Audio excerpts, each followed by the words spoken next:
101. Fitting ring. Use shotgun shell. 12 gauge. Old primer. You put the ring with this ring up, this top ring up. You fit it over the shotgun shell, and you put it in this first compartment. And you take your handle and bring it down. And it's going to knock that old primer out. And at the same time, it's going to reshape this metal contour so it's a good fit in your shotgun. Now this is compressed in. You're going to put a primer. And these are primers. These are 206 primers. They're easy if you have fingernails, but I work my fingernails off. Yep. There's a primer. There's a small little primer. You're going to put it with the ring down, facing downwards, in this next compartment hole right here. And you take your shell and the sizing ring and put it in this compartment. You're going to bring this down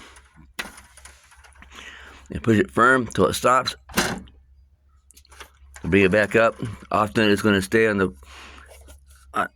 compression post. And now you see that it has the new primer in it, and it relieved the ring. Welcome to another video. Today I'm going to give a rundown of the Lee Precision Load All 2 shotgun shell reloader. This one is set up for a 12 gauge shotgun. It's relatively easy to figure out. Each one of these, they come when they're new in the box, everything that you need to basically start reloading out of the box. You don't need to buy any special equipment. It did come with bolt screws, but instead I am using 3-inch. Well, to put mine secure, I'm using 3-inch construction screws, basically, and then I'm using a 2-inch shorter construction screw, just because this is a smaller area to screw to. This whole contraption here is basically broken down into 1, 2, 3, 4, 5 steps. Each step has a particular purpose. Up in this compartment here is where we keep our powder that we're using and the shot size that we're using. This bar right here, it contains the bushings for the proper load of shot and the proper load of powder that you'll be using or be wanting to use. On the top portion is this device. It's a lid that comes off of the whole assembly, and inside this lid is where you're going to keep your spare bushings. Again, it comes with a set of bushings, which basically they cover most domestic purchased shotgun shells that you will find on the store shelf.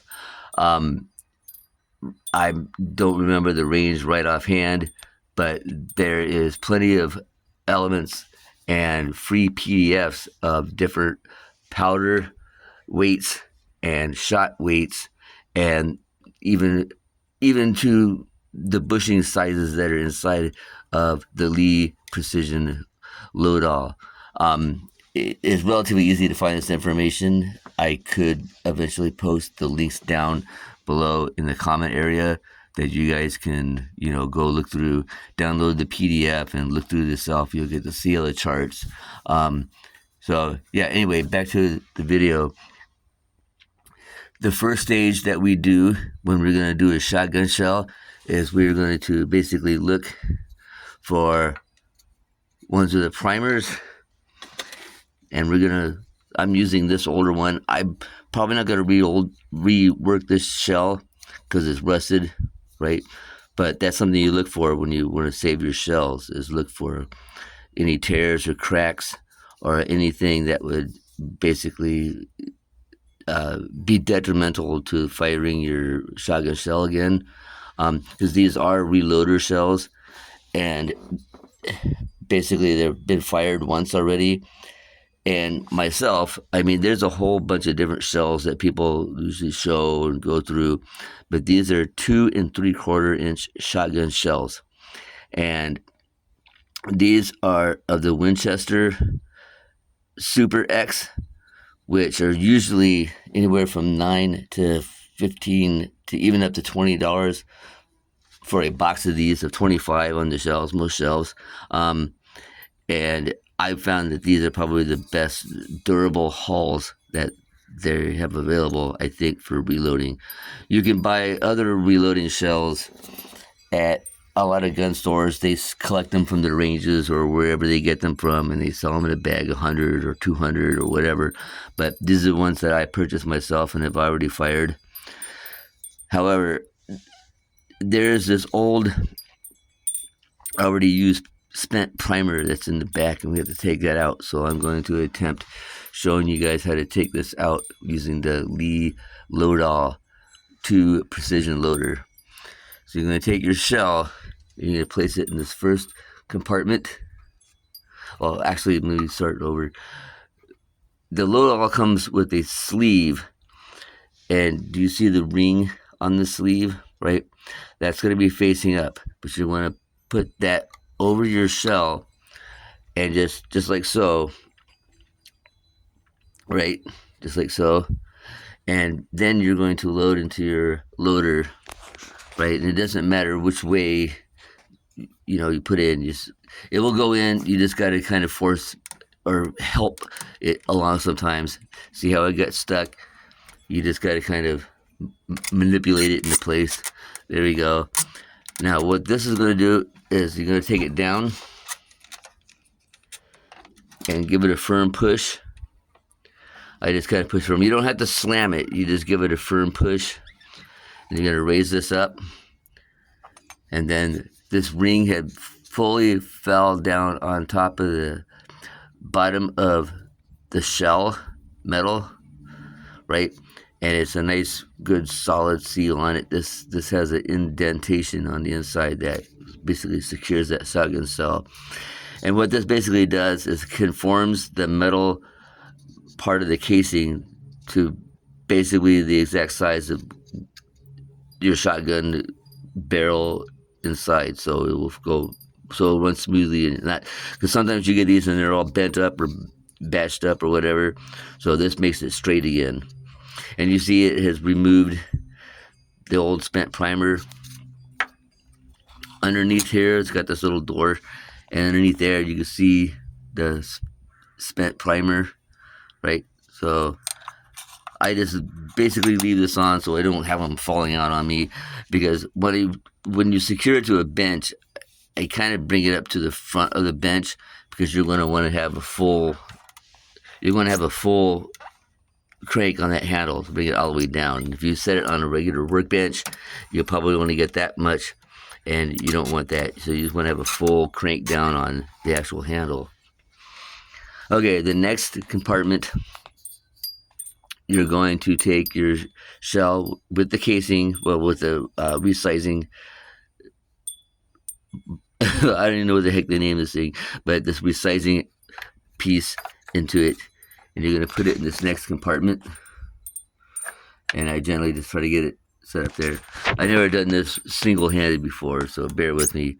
And then you're going to bring it down, and once again you're going to want to push firmly until it kind of snaps, and it's going to lift that.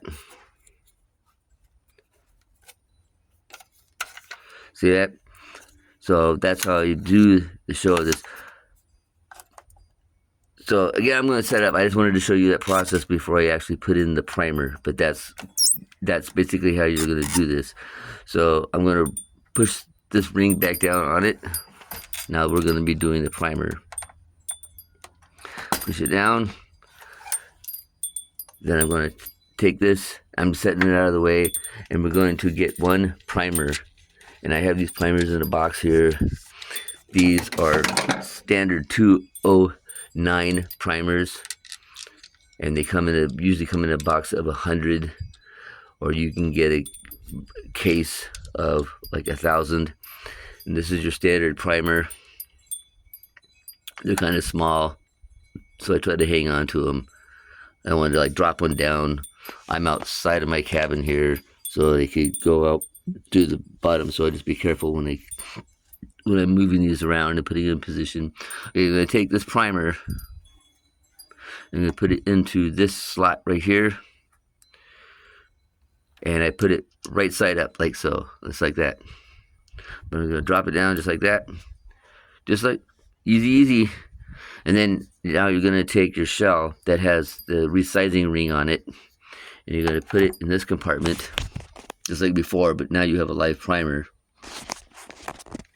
And you're going to take your handle down, and you're just going to nicely, gently, firmly push it in. You'll feel it stop. When it stops, you know you've done this, right? You know you got it. And it's going to ride up with this, and you're just going to pull this off. Most of the time it does it. Sometimes it doesn't. If it doesn't, don't worry about it. Anyhow, you're going to pull this off, and now you have a live primer in your shell, right? I'm going to save this one for another thing I want to show you guys.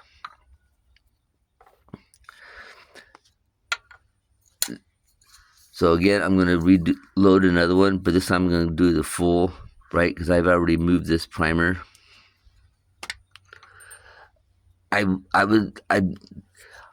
it might be kind of funny why I'm doing it this way, but I'm going to use this one to remove that primer and show you guys how to remove this primer in case you need to, or in case it's a messed up hull or something. You made an error, right? So I'm going to show you how to remove. That's why I did it with this old shell, that I can take that primer out. Because I'm not going to use that shell. It's rusted, and I just wouldn't trust that in the chamber of my shotgun. Okay, but this is another fire shell. It already has the primer out of it. So I'm going to do this again. And I have to, these are very difficult to get out with the finger, because I'm a guy and my nails are always short. Okay, so once again, say for example, this one has a primer still. You're going to take your ring, you're going to place the ring over the shell, take the straightening ring, and we're going to do this again. Right? I probably could have got away with not having to use the resizing ring, because I'd already used it before and removed the the primer before. But I'm just doing this for showing tell. I'm sure you're pretty safe to do it that way if you've already removed these and haven't done anything else with them. All right. So once again,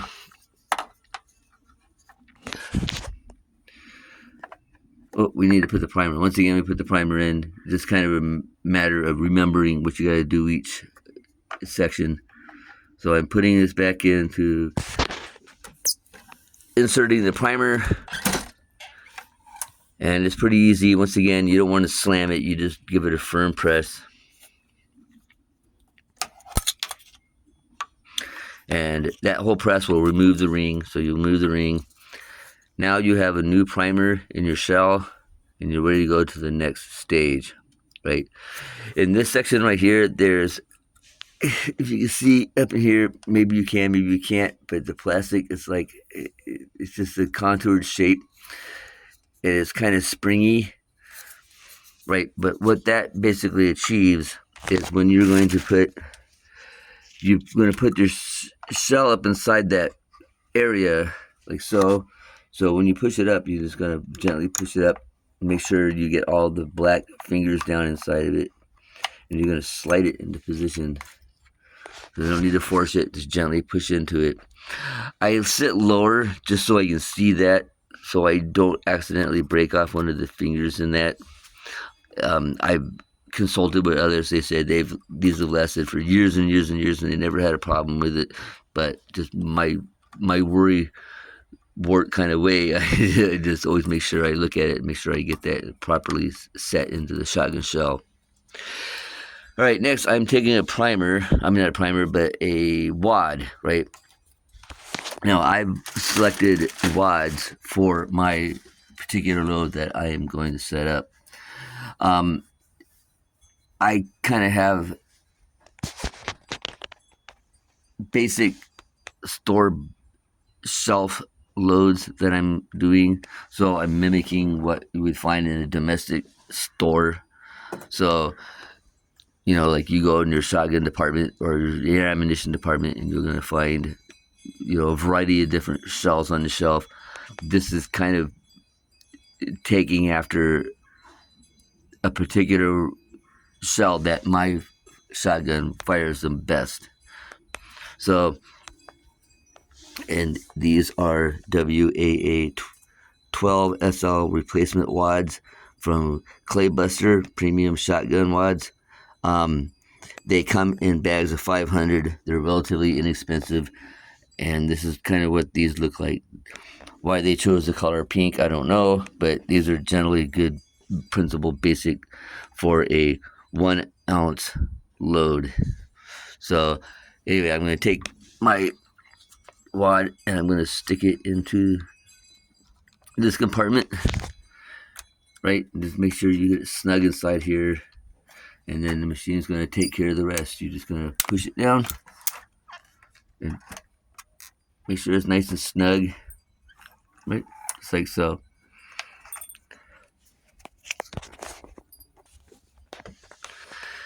So from this point, right after I spoke a little bit about the wads, right, before you insert your wad, right, you're going to basically want to put the powder into the shell.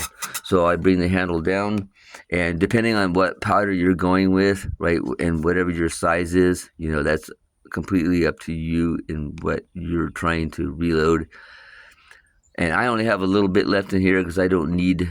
I'm trying to clear this out, so I'm just using the remainder of what I have. So anyhow, my powder selection button is all the way over to the left side. You see this arrow? That basically says which direction you want to turn this lever, and you just basically slide it. Well, let me show you this first. What I do is I take, this is just a screwdriver, and I take the screwdriver and I kind of tap it just to make sure that the grains fall down into the bushing properly. So then at this point, that's when I'm going to slide the lever over to where it says shot. See that? And you probably even heard the shot fall into the bushing. Now you can raise this back up. The powder's falling down into the shell. You can, if you'd like to make sure, you can always pull the shell back out. You can see down the side there.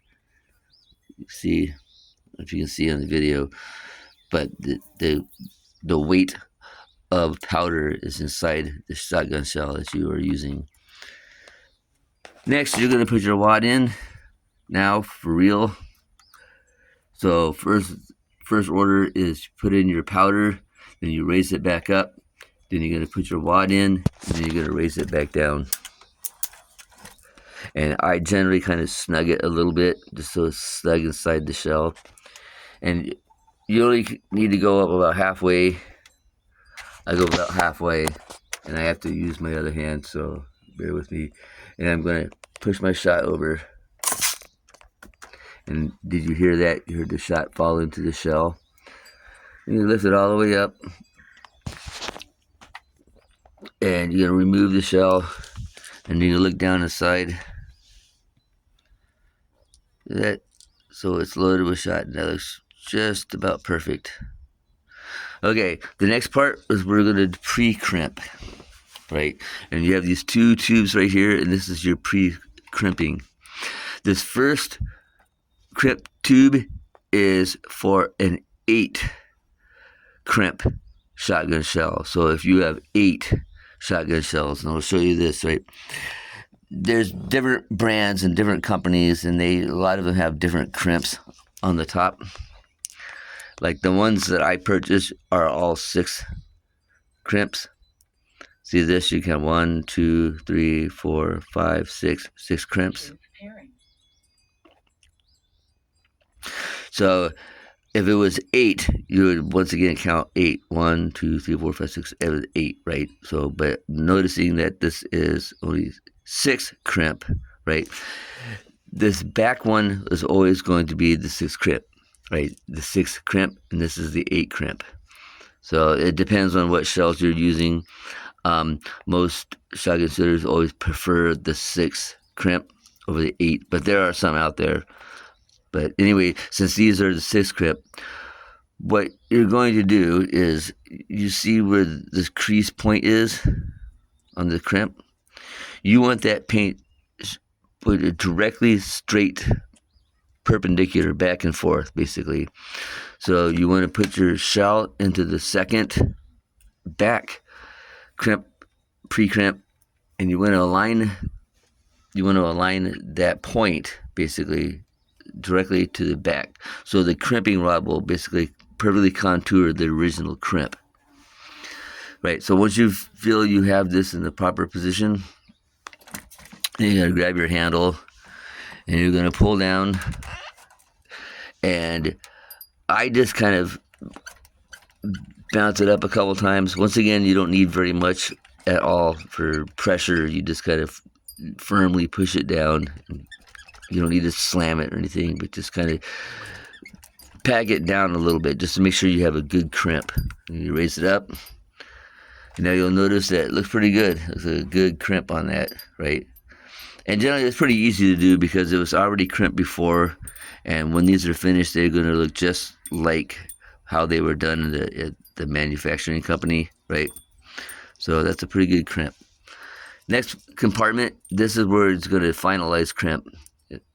And this has a metal section, which basically is going to hold that shell in place. So when you put it down, again, you don't need to forcibly slam it down. You just basically give it some firm pressure. So you're going to bring it down. And I bring this part all the way down to that plate, right, to make sure it's fully, entirely closed, crimped. And then I just kind of bounce it a few times, just like so, right, just making sure it's a good crimp. Make sure it's good in there. Slide it back out, and there we go. See, perfect. It looks just like you just bought it at the store. See that? So now you have a Super X 2 3/4, right? And this one is loaded.